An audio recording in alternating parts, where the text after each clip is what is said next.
Well, we have an interesting discrepancy. Many German headquartered businesses are doing good globally, but they are struggling with the operations in their home country. And we really see the challenges of a lot of red tape, of slow administration, and of high costs, combined with the demographic challenge that we have all over the Northern Hemisphere. So the cocktail of boundary conditions in Germany and in Europe is all but beautiful for the companies based here. We were talking a lot about the high energy prices as well, especially electricity prices. So how bad is the situation really for the industry? Is it bad enough to think about relocating?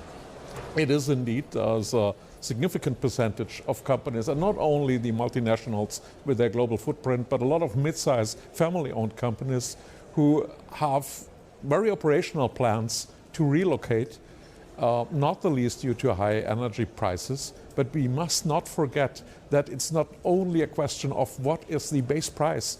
We take the luxury to have significant taxes on our energy prices for both the end consumer and for industrial users. So what we are arguing is, let's consider both. What is truly the energy cost in Europe with all the challenges that we have, but what is our self-implied higher price, for example, due to higher taxes?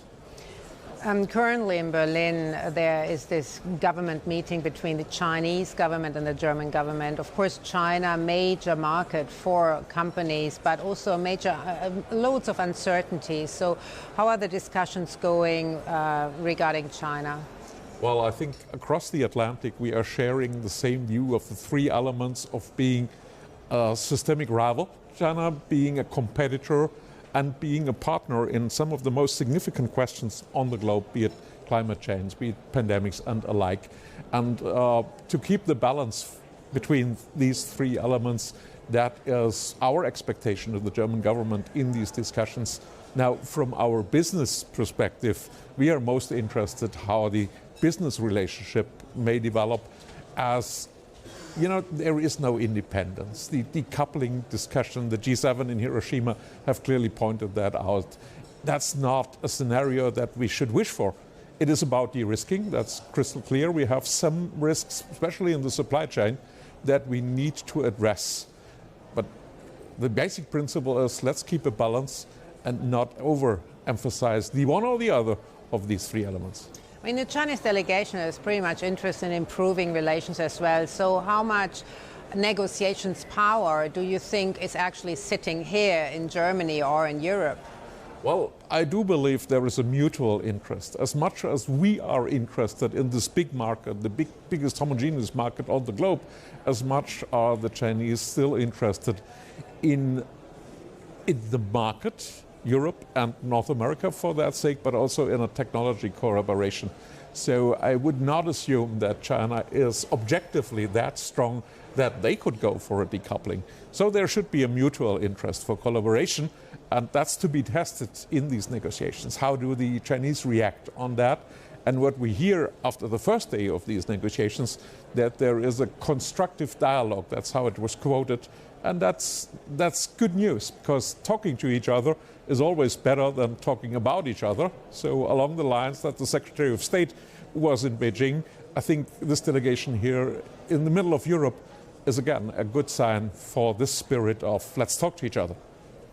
The German government now heads into half term, so to say.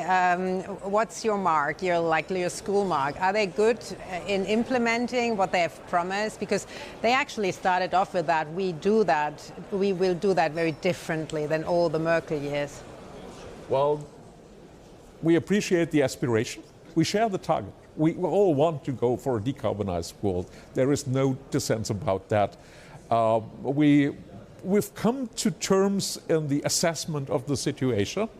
We are definitely not satisfied with the speed of implementation. With too much talk, too much paper, or too much PowerPoint slides, whatever it is, and too little priority settings and implementation. There is a strong need to speed up in implementing things. Hi, I'm Joanna Bersecci, and thank you for watching. You can check out more of our videos by clicking on the boxes on the screen. And don't forget to subscribe to our channel for more from CNBC International. Thank you for watching.